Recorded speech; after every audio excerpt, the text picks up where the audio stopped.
When you're entirely inclusive, you destroy your identity and become a tyrant. Hi, I'm Andrew Rodriguez, and welcome to Psychobible, babbling about psychology and theology. As progressivism moves through society and into the church, with its emphasis on diversity, inclusivity, and equity, we are increasingly seeing this utter intolerance for the values and traditions that have defined Christianity, and subsequently all of Western civilization, for centuries. Now, this inevitably leads to deconstruction, at least on a personal level. And as sad as that is, it's really the honest thing to do. But what's been frustrating me most is the effort to revolutionize the church to better match this woke ideology. And that leads to deconstruction not just on a personal level, but on a whole church and then societal level. Like, say, if you disagree with Christianity, fine, then just leave. But when you make inclusivity your highest ideal, that won't satisfy you. You must come back and try to force your worldview into the church. And that's what we're seeing with all these deconstructed and deconverted people from within the church. They're now trying to reshape the church, or redefine what it is, to be something both radically individualized and inclusive. Hopefully, you can see how that's a contradiction. We've opened the door to this with the whole seeker-sensitive and emergent church movements, where we've bent over backwards to accommodate non-believers. Once you do that, it ceases to be church. Why? Because the church is meant to be for believers. Ecclesia, it means the called out ones. Evangelism is meant to happen outside the church. And then believers are called out from the world and to a gathering to worship, commune together, be healed, restored, refreshed, equipped, and empowered to be sent back out.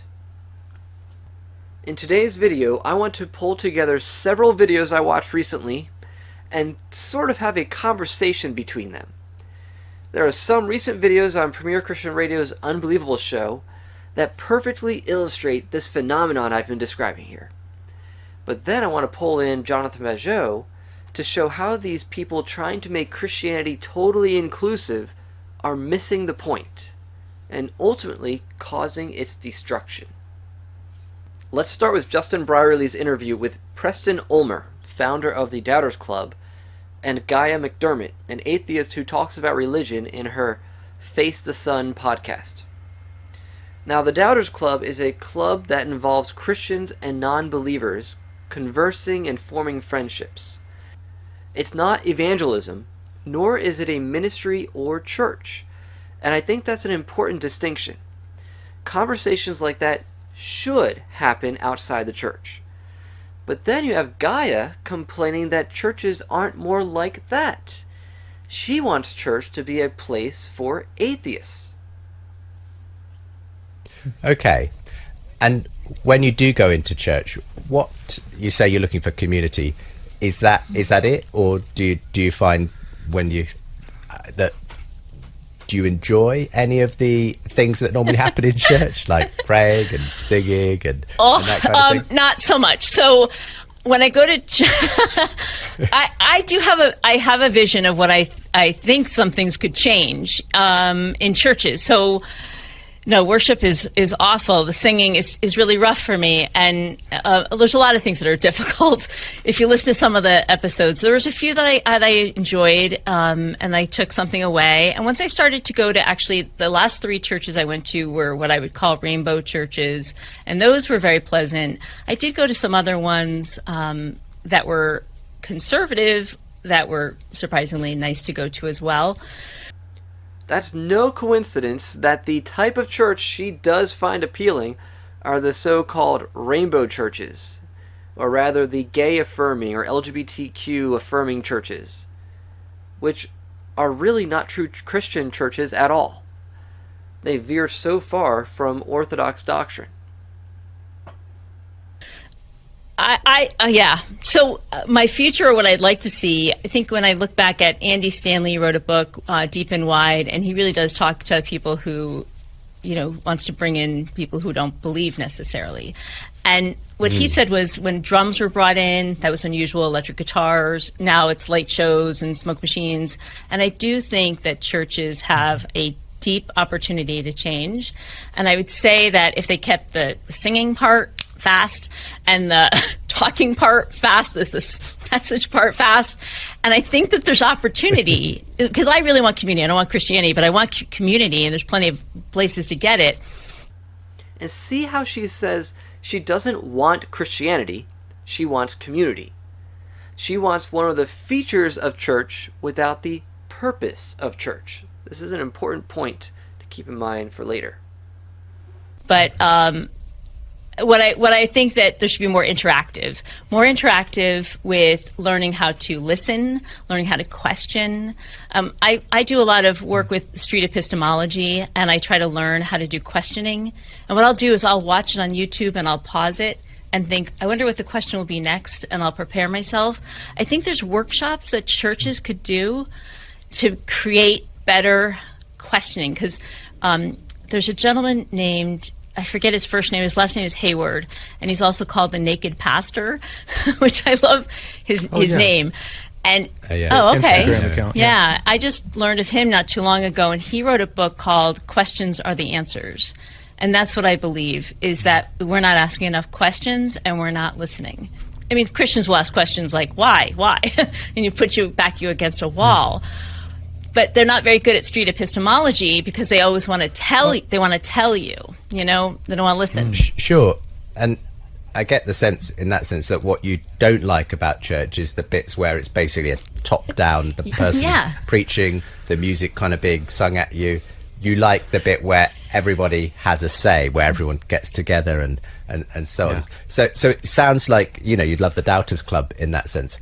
I actually just did an interview with the Naked Pastor, the guy that you were just talking about, and in talking to him, this is probably about a month and a half ago, in talking to him, I asked him, about his journey and such, and he would be different in that he is open to believing that Jesus would be the ultimate image of God. Now, how he would interpret Jesus would be different than mainstream evangelical thought for sure. But he gives this analogy, Gaia, that he says his journey has been like de-weeding a garden, that it is continual. He is trying to reveal something that I'll go back to that you said, like love and truth. He's trying to preserve a garden, and in that way he does not stop doubting, and he doesn't stop deconstructing.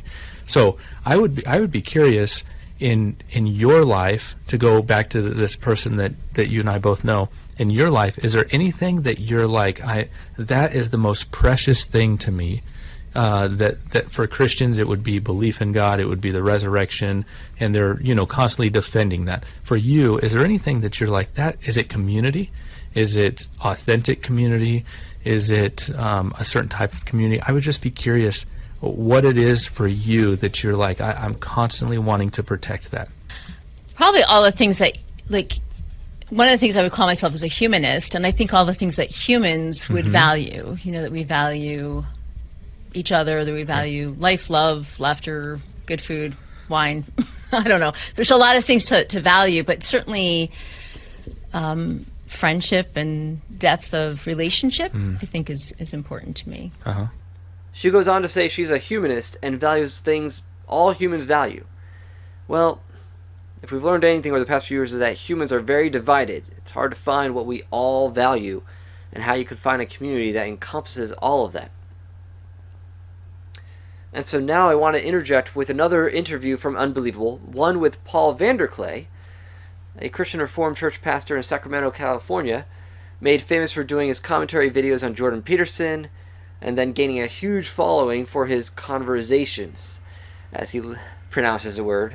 And I've been following Paul since the beginning, though I've kind of lost track of him since he's produced so much content, it's hard to keep up with him. I don't know how he finds the time to do all the videos he does. And included in that interview is James Croft, a non-religious pastor in the Humanist Ethical Society. And this video is helpful because it gives a peek at the underlying motivation for these non-Christians trying to change the church.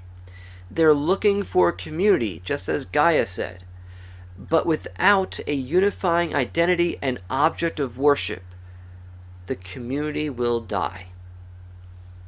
And it is my great delight on the show today to be welcoming two long-time sort of listeners and people who've, been involved with Unbelievable over the years, James Croft and Paul VanderKlay. We're asking today, is there a future for godless congregations? James is the leader of the Ethical Society of St. Louis, the USA's largest congregation of ethical culture. That's a non-religious humanist movement with its roots in the late 19th century.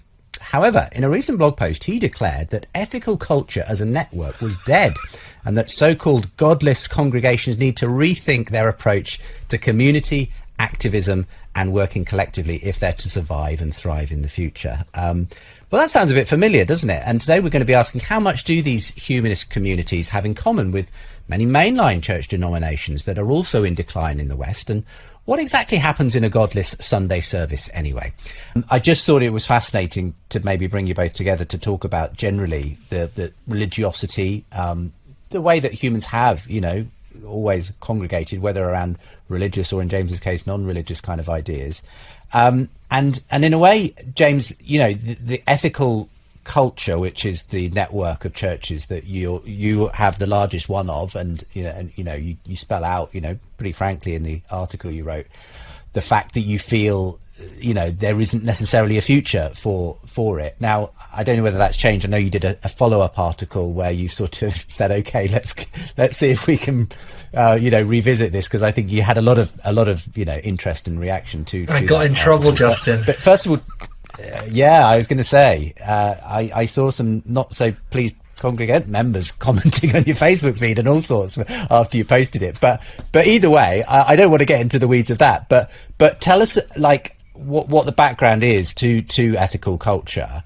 what the vision was in a way of these non-religious congregations being planted, and why that just hasn't, what your theory is for why it hasn't continue to thrive in recent decades. It really is a fascinating history, because the theory behind it, I think, is still extremely wise and valuable for the day in which we live, and a lot of the challenges that our founder saw in his age still persist today and suggest that there is a role for communities like this. He realized that religious ideas don't live in the abstract, they live in community and in institutions, and so he built the institutions to continue them when he wasn't going to be around himself. Many of the 24 or so ethical societies that exist are very sick. They have very small memberships. They are the membership is very elderly. That in itself isn't a problem. You can have a very healthy community of older people, but these communities are not healthy. They don't have a clear vision of the future. Often they feel very worried about whether their community will outlive them, honestly. We've had real struggle planting any new congregations. We haven't successfully planted that many really over the last 10 years that I've been involved and beyond. And there's a sense of drift, a sense that we don't understand what our role is in 21st century society. And one of the things I really appreciate about our founder is he knew exactly what he was doing and why he was doing it. You can read the founding address that he gave when he built the first ethical society, and it's just a very clear enunciation of important moral principles and the social role of congregations. And we seem to have lost that energy. And I wrote my article because I think that's very sad and that we need to do something about it. And I didn't see us doing anything about it. It made some people very unhappy. You saw some of those comments. Particularly people who thought I was talking about my own community, which I wasn't. My community is very healthy and I love it. And I think it's a model for other communities like us. Yeah. But it's so different to so many of the ethical societies I visit. The feeling is so different. You can, I'm sure, Paul, you understand, when you visit a healthy congregation, it feels a certain way.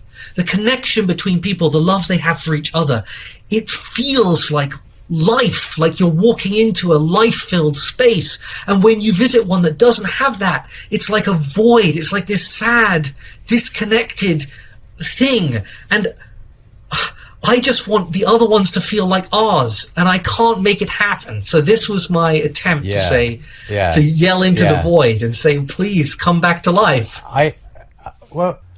Now let's go back to the interview with Preston Ulmer and Gaia McDermott. Justin asks an important question to Preston.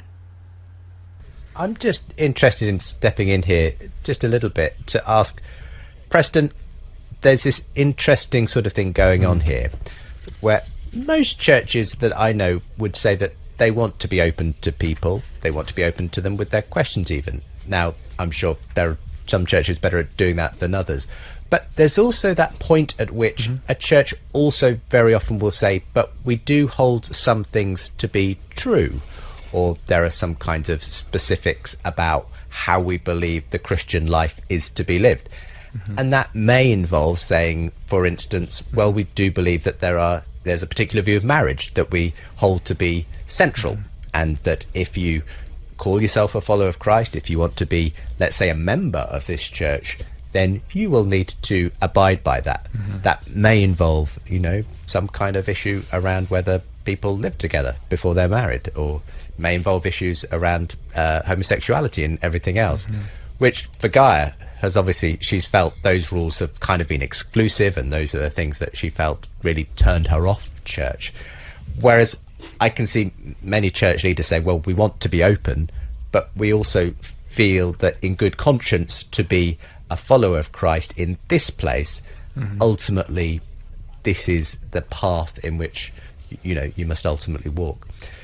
So how do you kind of balance that? Because I suppose at some point, even if we make space for doubters and their questions, many churches will nevertheless, there'll still be a point at which they'll say, but really, then you need to be here at this point before you can join this club. It's not the Doubters Club, it's the Christian Club. It's where we do have a rule for life about what is involved in saying that you are committing your life to following Jesus in this particular place. So how do you navigate all of that fact, I suppose? Yeah, well, it's very messy and complicated, and it's not unique to just Christian church. I mean, anytime that you're going to be, even the club, the Doubters Club, we say it's the least exclusive club in the world, but we still have rules, right? We still have rules. To date, we've only had to ask 2 people to leave in 5 years in all the locations. So, but we did have to ask them to leave. So I just want to first say it's not I mean, even if you do a book club, if you don't read the book and you keep coming to the book club and you're just eating all the free food, you might be asked to leave, right? We all know that one person. I know. And if someone's watching this and they're like, I don't know that, they're that person, okay? But it's not that idea of the closer you get to it, the more in you become, the more you have to change your actions and your beliefs. That's not actually unique to the church. It's not. I think what's unique to the church would be whenever we make claims like, you're free to ask questions here. But then when people land at a different place, the way that they're ostracized, or the way that they're not received, or the way that they're trying to be controlled, don't post this on your social media. Well, why can't you post that? Well, because other people know that you go here, and if you put, and that's unique in some of the experiences probably that even Gaia has heard stories of, or maybe had herself. And so I think that that's unique. The control aspect of it is unique. But yet that's what we see in current social justice cancel culture. Even James Croft in the previous video experienced a bit of it. When you begin espousing beliefs that go against the identity of the group, people are inevitably going to speak up to protect the integrity of the group and correct your course. The fact this has been happening in the larger society over offending supposedly marginalized groups just shows how religious the social justice movement is. Within the church too, Justin, the Sunday service, when we become so Sunday-centric, now we have rules who can serve, who can't serve, who can run sound, who can't run sound, who can play the drums, and I see Gaia nodding her head. You know what I'm talking about. When we read the Gospels, and I'll include it into just the New Testament, okay? When we read the New Testament and the formation of a movement, there is this distinct aspect of it that they do worship together, but they're known by what they're doing in the community and in what they believe.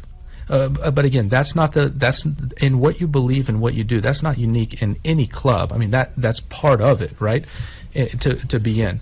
But I think when we start drawing lines around who can worship on Sunday mornings, that becomes peculiar. Here's the criticism of the central gathering for worship. The wannabe woke Christians, or the more centrist or left-leaning or middle way Christians, have been saying conservative Christians idolize the Bible. Then it's that we idolize marriage. Then it will be that we idolize Sunday. So what they're doing is they're obfuscating their core problem. Okay, this is a central point of my argument. Their core problem is their intolerance of an authority outside themselves determining the identity of the church. With their accusations of idolizing all the elements that define our faith, they are engaging in deconstruction of the boundaries that protect the integrity of Christianity. This is the end result of the so-called seeker-friendly movement that reshapes the church to accommodate those who do not yet identify with Christ. He thinks it's peculiar to draw lines around who can participate in the worship. But that's not weird at all. I'm going to use Jonathan Pageau to explain why. But before I do, I want to bring another set of conversation partners into this. And that would be Drs. Henry Cloud and John Townsend, authors of the book Boundaries. Now, as a therapist, this is one of the most recommended books I tell clients about. It's basically Relationships 101. I could talk about boundaries for a while, but I'll just give a brief summary, and then you can see why I'm bringing this up. First, what's the purpose of a boundary? It's to protect identity. It makes it clear who I am and who I'm not, what's mine and what's not mine. Now, a lot of things can be boundaries. Words, your clothing, physical distance, walls, rules for a group, and so on. There's all sorts of ways we can communicate a boundary. And a good boundary has certain qualities. It needs to be strong and well-defined and communicated. But also, consider like a sheep pen, it needs to have a gate to let good things in and bad things out, to let good things out to others that we love and care for, and to keep some things in and keep some things out. Some negative influences and sometimes some negative things inside until the appropriate time to let it out. Okay? So a boundary isn't supposed to be just a stone wall with no portal, no entrance. Okay? But neither is it supposed to be just like a dotted line that anyone can walk through. So it's got to be strong, but also have a gate. All right? That's because, as Cloud and Townsend point out, from Galatians 6, we have a responsibility for ourselves to carry our own load, but we also have a responsibility to others to help them carry their burdens. Okay. But we end up finding different types of boundary problems. Cloud and Townsend identify 4 types of boundary problems. I'm just going to get into 2 of them for our purposes today. First, there are compliants. These are people who say yes when they mean to say no. They have very permeable boundaries. They're not very strong. They have multiple doors. It's almost to the point where it's not really a boundary at all. The next type are controllers. They disregard others' boundaries. They broaden their definition of what's theirs to include others. And they do this by manipulation and or by force. What I often tell clients is that controllers and compliance usually pair up in all sorts of relationships, whether it's friendship or romantic or business partnerships. So if your goal is to control, who better to be with you than someone who won't put up much resistance? A compliant person. Okay. Now think about the implications of this when it comes to what we've been discussing. These progressives and deconstructing Christians want to manipulate and force Christians and larger society to include and even privilege their worldview and values. And weak-kneed Christians have been doing everything they can to not lose these people, but they're going to end up subjecting themselves to tyranny. Okay, it reminds me of the time I was part of a youth conference, and they started changing course when it came to the LGBTQ conversation. They wanted to find a way to be more inclusive of all our LGBTQ Christians. And so they stopped speaking the truth on this subject for fear of losing the churches that were participating in the conference who are now gay affirming. Well, they ended up losing some churches like mine who weren't going to tolerate that, who wanted to preserve the integrity of the doctrine of our faith. So now let's bring in Jonathan Pageau.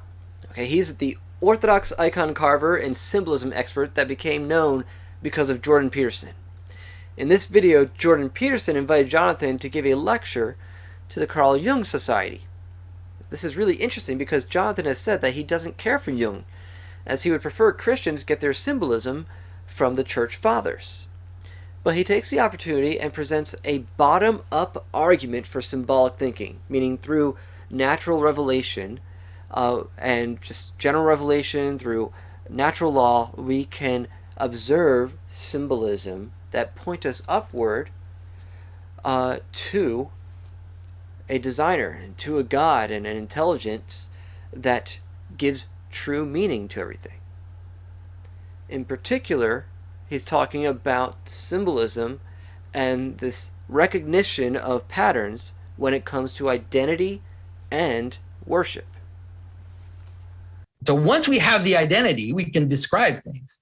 But the identity seems to kind of emerge from somewhere else or come from somewhere else and kind of brings multiplicity into unity. And so what's fascinating is that it has, like I said, it has opened up all of a sudden the possibility for people to kind of to understand ancient thinking in a way that until recently was very difficult to understand. And so if we understand, so we realize that the world has to be patterned, that there has to be patterns in the world. And this is more than just a psychological reality. It's not just about describing the psyche of the human person. It's actually a cosmological argument. It's an argument about how reality works, which is that for things to exist, they have to be patterned. And those patterns seem to stack up at different levels of reality, and also seem to exist in smaller patterns, seems to exist in bigger patterns, right? I mean, you can think about it physically or think about it any way you want. And this actually seems to be something which is inevitable for us to be able to even encounter the world. Okay, so let me just summarize that real quick. Identity means bringing multiple parts into a cohesive whole. Okay, so think about a tree. What makes a tree a tree? It's made up of so many different parts. You got bark, you got the wood, you got within the wood you have the grain, you have the xylem and the phloem, and then you have leaves, you have roots. There are all these different parts, but it makes a cohesive whole. And they need each other to make that whole. You can't just take one away and then say, well, this is still a tree. No, it ceases to be a tree if you take that one part off. Then you just have a leaf or you have a branch, but you don't have a tree anymore. As Scripture says, we're one body, but many parts. And each part is essential. But that whole, that pattern that governs the identity, is given from outside. And this is a strong case for intelligent design. Though I don't think this was really the main thrust or point of Jonathan's argument, I see it plain and clear here, that when there's a pattern, and it's not the constitutive parts themselves that determine what that pattern is. That pattern is bestowed. The identity is bestowed upon the whole. So the different parts form this whole identity, and that's determined by something or someone else. So there's a bottom-up aspect, but it also reveals a top-down structure, a design from above. All the parts are gathered together into a whole identity for a shared purpose that is given to that thing, that whatever we're talking about, a tree, a chair, a cup, a human, a family, a married couple. Those become a whole identity that has a shared purpose. We need purposes in order to encounter the world. So it's like this cup, the fact that I recognize it as a cup is because I recognize its purpose. Its purpose to me as a human being. And that actually scales the hierarchy of purposes, even in terms of science, right? People think that science is just a study of phenomena, but we always forget that science is embedded into social systems. And that, for example, the science that will get the most attention will always be the science that is the most fascinating or useful for humans. And the science that will get the least attention, which means the least money, the least effort to study, will be the things that are the least useful for humans. So as soon as you re-embed science into its actual social frame, then all of a sudden, this hierarchy just reappears again, this ancient hierarchy, which is basically, you could call it something like the religious hierarchy. So what it does is that these patterns, these teleological patterns, these patterns with purpose, come back into the way in which we actually exist in the world. So you can understand that ritual suddenly makes sense again. Not only does it make sense, but it's actually inevitable. And you can see everything you do through ritual, because everything you do in the world is patterned teleologically. It's patterned towards purpose. You can scale this pattern up from simple human interactions, from simple human engagement with objects, into social interactions as well. That is, we realize that in order to have teleology, in order to have purpose, and in order for a group to have purpose, it has to encounter itself ritually. It has to have things which bind it together, which make the group recognize that it is together. Because this is the problem of multiplicity, and the problem of complexity happens especially in terms of human interactions. What's the difference between a group and a crowd? What's the difference between a team and a crowd, right? There are a bunch of people that are together, but one of them is not bound teleologically and the other is, right? A team is bound teleologically. Let's say a soccer team. They are bound towards a purpose. They're bound towards a common identity. And that common identity will manifest itself in ritual. And those rituals include the rules of the game, the rules of engagement. Those rituals also includes other things which are more related to identity. And this is something which will bring us straight into religious ritual. That is, those rituals include the capacity to attend to the thing that binds us together. And this is when we're going to start to realize that this pattern is almost first and foremost a pattern of attention, or the manner in which we're capable of paying attention. And so a team will have to attend to those things that bind them together. And what that will look like will be something like celebration. You know, at the fear of sounding somewhat scandalous to people, it's going to look something like worship, like a little worship, right? It's going to be a celebration of the thing which binds us together, reverence towards the thing that binds us together. I use the word worship to scandalize you a little bit, but like reverence is fine, right? And so they will have to reverence their team colors. They have to reverence their team name. They have to have a totem, a mascot which will represent them in a mythological, with the mythological frame as a kind of an animal or some figure that has more social connotation that will bind their identity together. And then they will also be bound, you'd say, on the human level through a person who will represent their ideal, the team captain, the coach at different levels in this kind of hierarchy of being. And so you will see that a sports team, but not a sports team, a knitting group or anything that is bound together will necessarily have to have these elements at different levels of reality. Now, one of the aspects is that it will also have to judge what is inside and what is outside. And what will be the judge of that inside and outside will be their reason for existing, right? And so you could say the logos, to use a Christian term, the logos of the group will be that which binds together, which joins the body into one, but will also be that which judges those that are inside to bind them, but also to exclude them. And so think of a knitting group, for example, right? You have a knitting group, a bunch of people come together, they knit together. That's what they do. And so there's a ritualized reality to that, which is that when they meet, they're going to knit. Now, as they're knitting, they'll probably do other things as well. Well, they'll talk, they'll chat, they'll talk about their lives. They might, someone might bring something to eat. And this is all going to kind of organically participate in the knitting group. But let's say that at some point, someone comes and says, well, I like this knitting group. I like to be with this knitting group, but I don't want to knit. I want to play music. And so they're like, okay, well, maybe one person playing music while we're knitting is not a big deal. And so, they play music. And then that person invites someone else and says, oh, I like this knitting group, but this music playing is pretty cool. So what if I brought my instrument and then we start playing music? So imagine now that process going on to a point where, well, okay, are we a knitting group? Or are we a band? Like, what's going on? We have to decide. We have to judge. Either we exclude these musicians or exclude their practice, or we cease being what we are. We die, basically. This knitting group is going to cease to exist. It's going to be transformed into something else. Okay. And so this is how kind of this pattern acts as the attention that we give towards the teleology of the group will also act.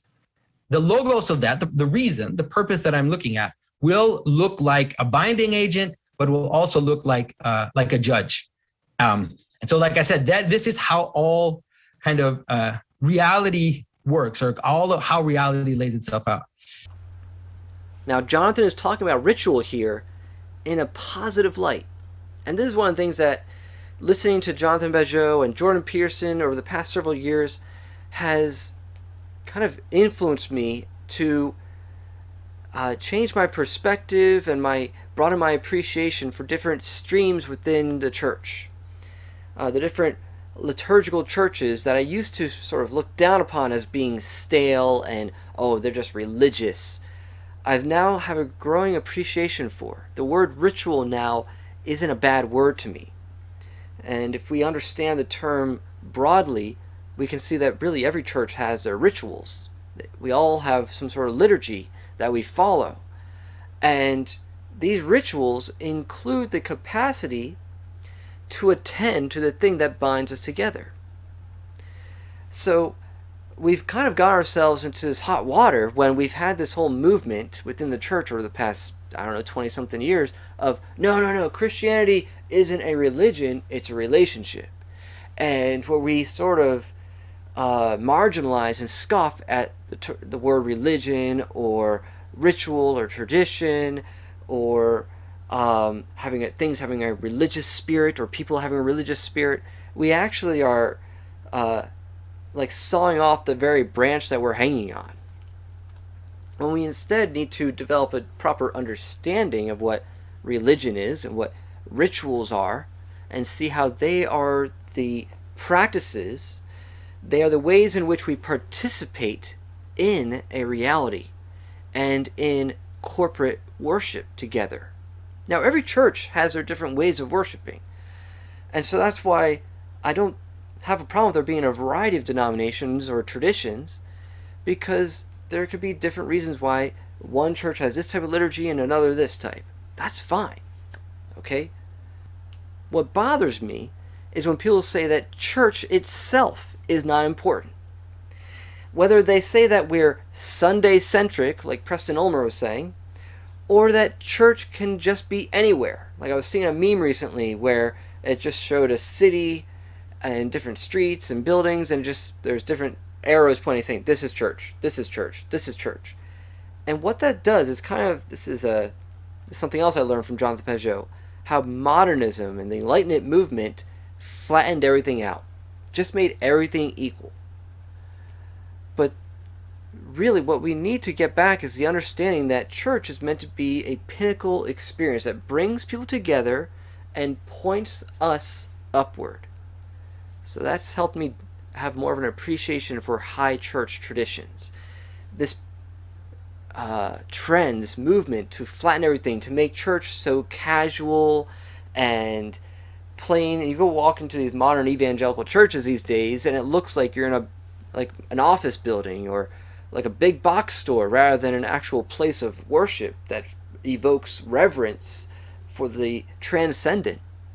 We need something that unifies us and binds our identities together. And that's what church is meant to be. It's not supposed to be a flat, equal experience. It's supposed to be a pinnacle experience.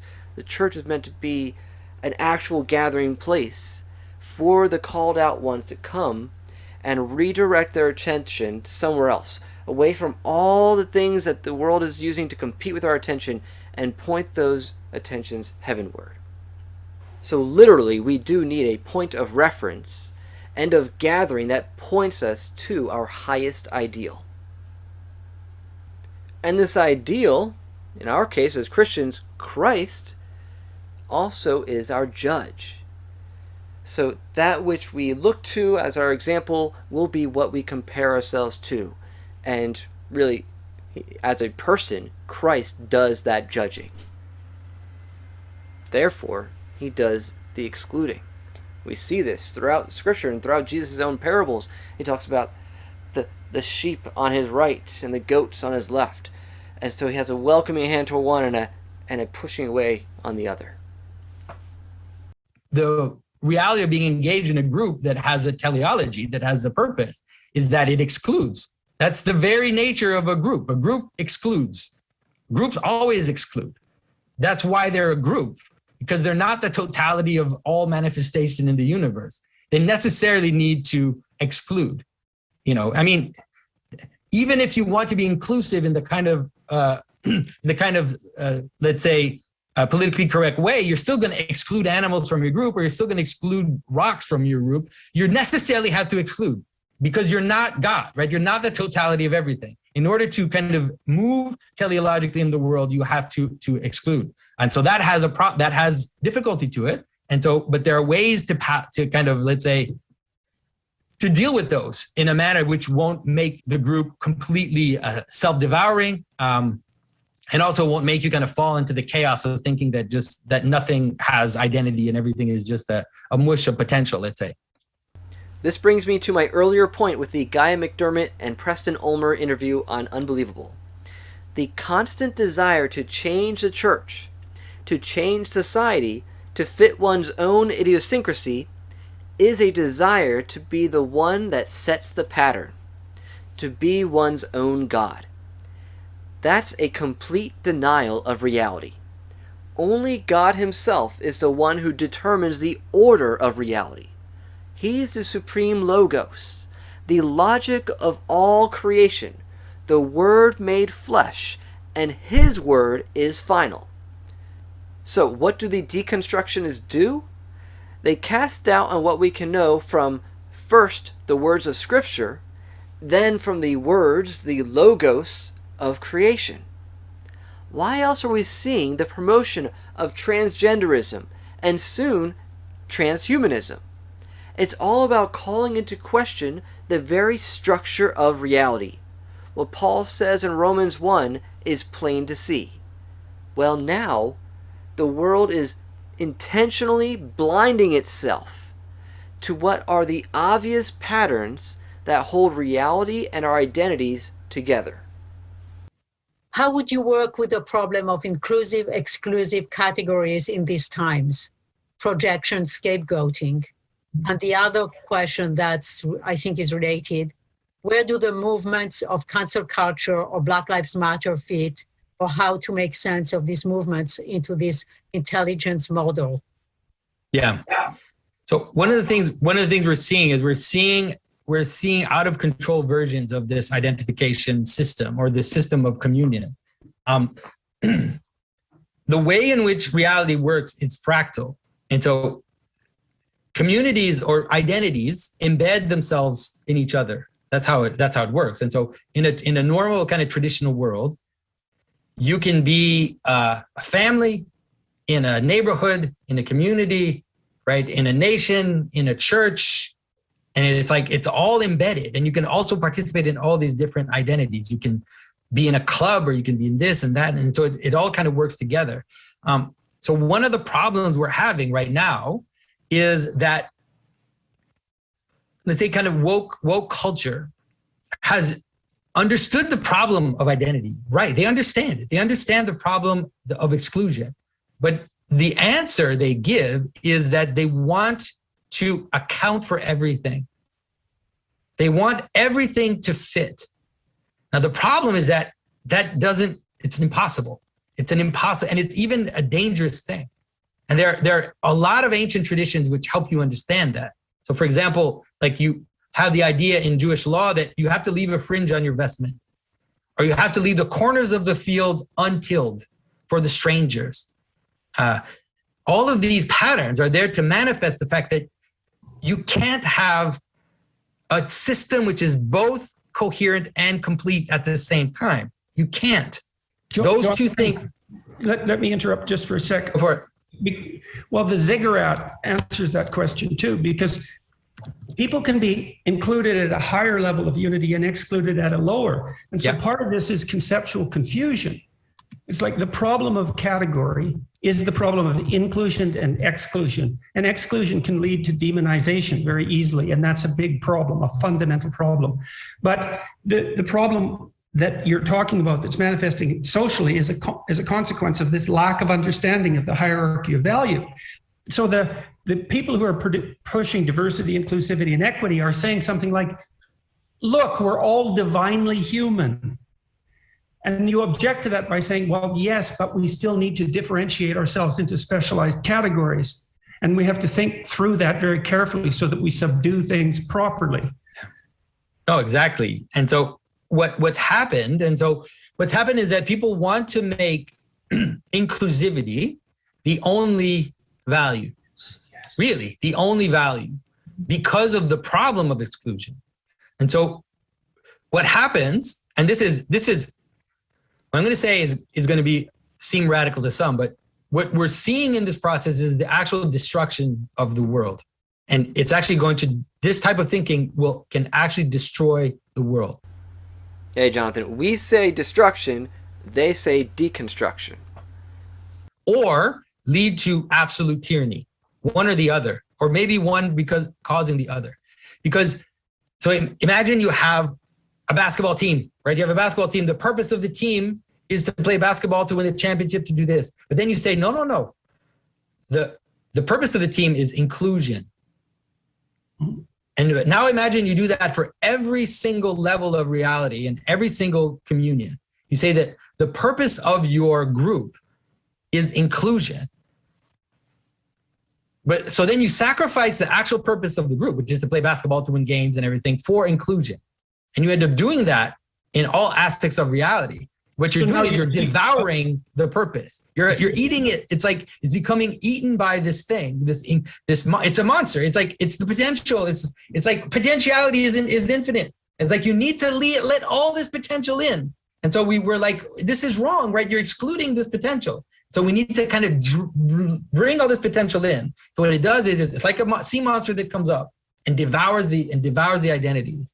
And so either it brings about a kind of fragmentation and chaos and breakdown, but often the world can't sustain itself that way. So what it tends to do is it tends to lead into a kind of absolute identity. And it's weird because the way it seems to be happening, it's just the strangest thing, is that it's like people are trying to make inclusivity as the tyrannical system itself. which is just seems like it's not possible, but that seems to be what's happening, is that inclusivity is going to turn into tyranny. But what's important is that gesture is going to create something like absolute scapegoats. Absolute scapegoats, which is that those that will refuse to participate in this weird principle of inclusivity will be absolutely excluded. It's the only sin, and it's an unforgivable sin. And so we're moving toward that, and it's kind of scary to see it happen. To drive this point home, here's an even more recent clip of Jonathan Pageau. Benjamin Boyce had on him and James Lindsay to discuss this new postmodern neo-Marxist revolution. And Jonathan's explanation of revolution, the concept, the symbolism of revolution, really drives his point home. The concept of revolution, Jonathan, you have a definition of it. I hear a different kind of definition of it. So, like, just to get really, really simplistic, there was the French Revolution and the American Revolution. There was two different types of challenges to the powers that be, and one opened up possibility. The other one, I guess, eventually opened up possibility, but had to spill a whole bunch of blood. And Jonathan, sometimes when you talk about revolution, it seems like you stress the negative side of it. The way that I understand revolution, especially in the modern world, is the notion of something from below grabbing power from something that is above them, whether or not those the way that it structures is legitimate or not. It's the people from below taking authority for themselves, you could say, and then taking it down onto them. And I think that if you see it already in the story of the cosmogony of Hesiod, you get that notion that when you do that, it creates a cycle of illegitimacy, and that you're always in trouble when you do that. But if you castrate the father, then you're opening yourself up to get castrated yourself, because your authority came from your father. Your authority comes from your father, so if you kill your father, then your kids are coming for your balls. Like, it's just inevitable that that's going to happen. So it's actually about a structure of reality that authority, let's say authority has a certain way of laying itself out. And if we mess with that, then we create these cycles of revolutions. And the cycles of revolutions appear because one of the problems of illegitimate authority is that it has to become tyrannical by the very means of being illegitimate. And if someone takes power, and then they have to crush those below them, because those below them are now coming for their authority as well. If you kill the thing that gives you power, gives you authority, then you become more tyrannical, because you know that now the merchants are going to come for you. Now the merchants are going to want to chop the heads off the aristocrats, because you crushed the church. And then once you do that, then here comes the peasants and the workers, because they ultimately thought that all this was grounded in God. And now that they know that it's not, or they believe that it's not, then why would I trust all these people that are above me? And so it's like this devolution of power. And the sense you get is that Marx seems to get it right, but upside down. Like he actually understands the basic structure of that. But it's really the idea that the peasants have to rise up and take. So that's why, in a way, it's Promethean, or not just Promethean, just basically in the Greek cycle of gods, it really is the idea that it starts with the castration of the father. And so this is a perfect segue to the final clip that I'll show from the Unbelievable show. Justin has on Jayne Ozanne and Peter Lynas to debate the ban conversion therapy effort in the UK. Jayne shares her story of so-called conversion therapy. Most of it was self-help and then prayer ministry in the church. And because she blames her experiences for her clear decline in mental health, she wants to ban any form of teaching or counsel, even in the church, that is not gay-affirming, what she calls appropriate loving care. So if you're not inclusive of that which is clearly not part of the pattern of God's design for our sexuality, then you will be demonized and exorcised, even by force of law. Which is what we're trying to do, is protect vulnerable people from harm and allow a gospel of love to be embraced and shared amongst those who've oftentimes felt excluded. Now, that is why I took a motion to the Church of England in 2017, and the Church of England fully backed a call to ban conversion therapy from the government. We then ran some research in the UK, which echoes now the government's own research that showed the vast majority of conversion therapy that's happening in the UK today is happening in religious settings. This is not, as Peter has said, something that the church has historically, well, I mean, they have been historically guilty of, but they are guilty of today. And that is why we need the government to intervene. We have got an international definition on conversion therapy. I know you want to come on to those practicalities. What I'd say about where the government have made commitments, they've committed to banning religious practices. The letter from the Prime Minister to Peter was quite clear that appropriate pastoral care would be allowed. But appropriate is not causing harm. And that means that we want to willingly and embrace prayer that seeks to bring someone, I've always said this, allow someone to a point of peace, but does not try to change or suppress or cure who they are. That is inappropriate and causes harm. And that's where the debate has to focus. So I hope all of this also helps you understand why I do what I do, both as a counselor and as an advocate for people's rights to obtain counsel for unwanted same-sex attraction and gender identity confusion. I'm not anti-LGBT people. I'm pro-reality. I'm for the restoration of humanity's and the church's true identity as the body of Christ and as the bride of Christ. And our bodies reveal that pattern. They testify to the truth that we are made for a complementary union that brings life.